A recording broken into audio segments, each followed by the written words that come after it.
Ça va en Outaouais où il y a des centaines de poissons qui ont été trouvés morts dans la rivière Outaouais, justement. Andy, on ne comprend toujours pas ce qui s'est passé. Et pour vous en parler en direct ce midi, je me trouve à Clarence Rocklin. Richard, on est en Ontario. Vous savez, la rivière des Outaouais, c'est le principal tributaire du fleuve Saint-Laurent. On y retrouve ici environ 85 espèces de poissons. Mais les citoyens assistent vraiment à un spectacle désolant ces derniers jours. Pendant que vous voyez, je discutais tout à l'heure avec un pêcheur qui lance présentement sa ligne au bout du quai. Il me disait qu'il était quand même inquiet de la situation. Laquelle, je montre à l'instant, vous le disiez, des poissons morts. Richard, je vais faire attention pour ne pas tomber ici. Là, c'est assez rocailleux. Le terrain est accidenté.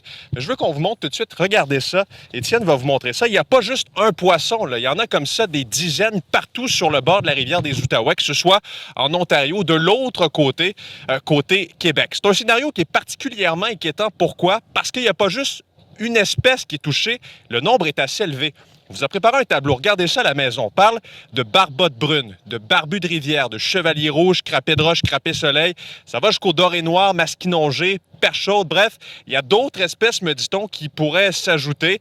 Il y a des analyses qui sont faites en ce moment et des gens du ministère ici au Québec, du ministère de l'Environnement, des gens aussi du ministère en Ontario sont au courant, sont venus prendre certains prélèvements ces derniers jours pour justement des analyses.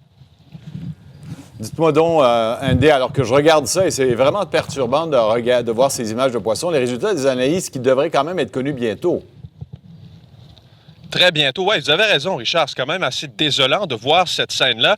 Je vous dis, il n'y en a pas juste un. Il y en a des dizaines ici. On me dit qu'en tout et partout, il y en aurait des centaines comme ça. Oui, en Ontario. Oui, du côté du Québec. Donc, il y a des poissons qui ont été envoyés du côté de Saint-Hyacinthe. Ce que vous allez voir sur ces images, si ce n'est déjà fait, on vous a préparé un Google Earth.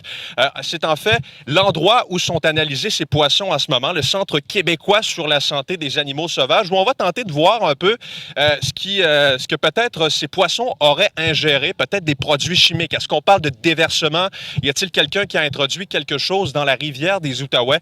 C'est ce qu'on tentera de déterminer pendant que je vous parle en direct ce midi de Clarence Rocklin, je vous rappelle, Richard, en Ontario.